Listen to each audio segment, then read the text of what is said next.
Video ini akan fokus kepada uang digital, so CBDC, dan cara mereka, pihak-pihak sana, bisa ikat kita, kontrol kita, dan paksa kita jadi budak di sistem yang gak punya banyak pilihan lagi, harus nurut pada agendanya pihak sana. Sebelum saya jelasin semua itu, ini, nonton dulu video. Dengan seizin Bapak Presiden, kami luncurkan white paper digital rupiah yang kami namakan Proyek Garuda.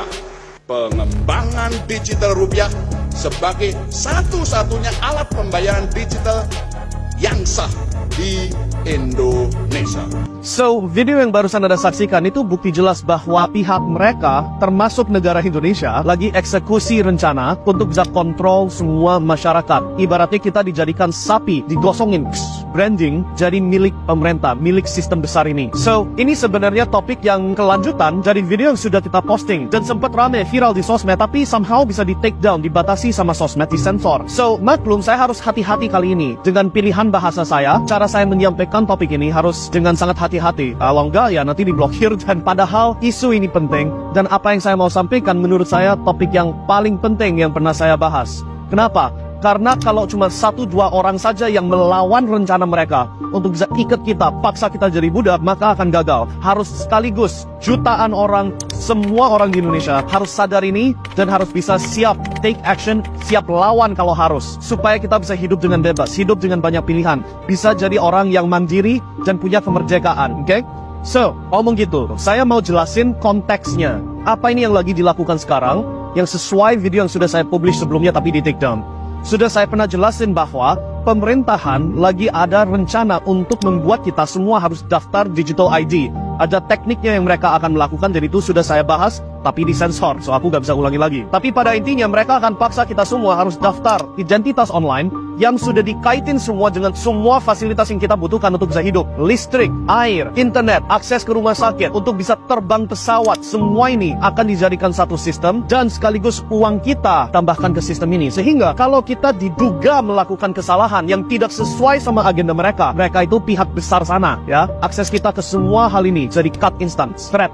Gak ada pilihan lain lagi. Sudah gak ada sumber untuk kita bisa melawan sistem ini. Sudah gak ada, ibaratnya gak ada senjata untuk bisa stand up dan melawan. Harus nurut. Yes bos, yes pemerintah, yes pak. Okay? Kenapa kok di konstitusinya Amerika ada pasal yang bilang masyarakat ada hak untuk nyimpen senjata? Ya karena kalau militia itu bahasa Inggris, kalau pemerintah dan militer negara Amerika tidak mendukung dan tidak membela masyarakat Amerika, maka masyarakat bisa ribut pakai senjata yang mereka ada hak untuk nyimpan. Nah itu konstitusinya Amerika. Indonesia sedikit beda. Di Indonesia gak segitu gampang pegang senjata, ya kan? So, jalur kita untuk melawan, kita harus pelajari dulu. Kalau sudah tahu jalurnya mereka untuk kontrol kita adalah tiket kita dengan digital ID yang disambungin semua, apa ini solusi kita buat bisa melawan? Nah untuk ini kita harus lihat ke contoh-contoh luar sana. Yang pertama saya contohin negara Australia. Ini harusnya negara bebas loh. Negara yang punya banyak pilihan, semua masyarakat terkenal kaya, negaranya indah, bla bla bla, right? Coba putar dulu videonya. A top UK bank closed his accounts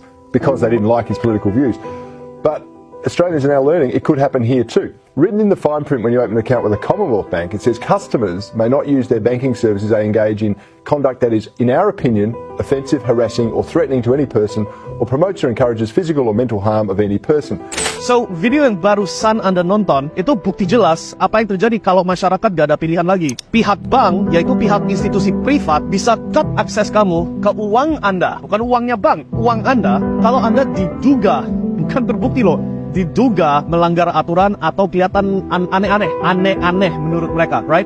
Kejadian ini bukan khusus ke Australia juga. Di Kanada di tahun, kalau nggak salah di 2022 atau 2021, Kanada membatasi akses masyarakat ke uangnya mereka gara-gara ada yang protes. Protes gak mau dipaksa harus suntik. Nah mereka pada protes, dan tanpa keputusan pengadilan, tanpa jalur hukum, tanpa keputusan DPRD, tiba-tiba uang protestor ini di-cut. Dan karena gak ada uang, mati protesnya, gak bisa dilanjutkan, right? So ini contoh buruk kalau kita gak melawan, kalau kita gak ada jalur untuk bisa stand up dan bilang no, kita gak mau kooperatif dengan sistem digital ID, digital dollar atau digital rupiah ini. So solusinya apa? Kalau kita lihat ada maybe 2 atau 3 solusi yang bisa kita bahas. Yang pertama, saya mau putar dulu video dari orang senator yang lagi mau jalan jadi presiden Amerika. Coba diputar. Well, if I am the president on day one, we will nix central bank digital currency. Done, dead, not happening in this country. In the state of Florida, So, contoh itu adalah jalur hukum, itu opsi 1. So, si calon presiden ini, dia sudah bilang, kalau saya sempat jadi presidennya Amerika, saya akan pastikan CBDC, atau digital currency Amerika ini yang didukungin sama central bank, gak akan bisa jadi sah. Dan jalur yang mereka sekarang ini pakai adalah, mereka sudah hukumkan di state of Florida, atau provinsi Florida lah ya, mereka sudah hukumkan bahwa mata uang yang sah harus dolar yang biasa, gak bisa dolar digital yang di backing sama central bank ini, oke? Ini beda dari Bitcoin dan kripto lainnya, ini kita ngomong central bank digital currency. So, dengan mereka melakukan itu, dipaksakan sekarang kalau central bank mau memaksa secara sepihak, semua masyarakat harus pakai dolar digital yang bisa diprogram, yang bisa ditekuk kayak gitu, mereka harus pakai jalur hukum, dan kalau pakai jalur hukum, mereka pasti akan kalah. So, itu senjata pertama. Pakai partai, pakai politik untuk hukumkan uang yang berlaku hanya satu bentuk, yaitu rupiah yang biasa, bukan rupiah yang dapat diprogram, yang digital, yang disambungin ke satu sistem semua ini. Opsi 2 apa? Ribut. Oke, so kalau kita ngomong negara Niger itu di Afrika, apa yang barusan terjadi adalah ada perubahan, ada protes, rebellion, dan pemerintahannya sempat diganti sama masyarakat. Kenapa begitu? Karena Niger adalah sumber uranium terbesar untuk Eropa, untuk bisa memberikan energi di sektor nuklir, oke? Nah, dulu negara Prancis ambil uranium dari Niger dengan harga berapa? Coba tebak, 80 sen per kilo. 80 sen per kilo.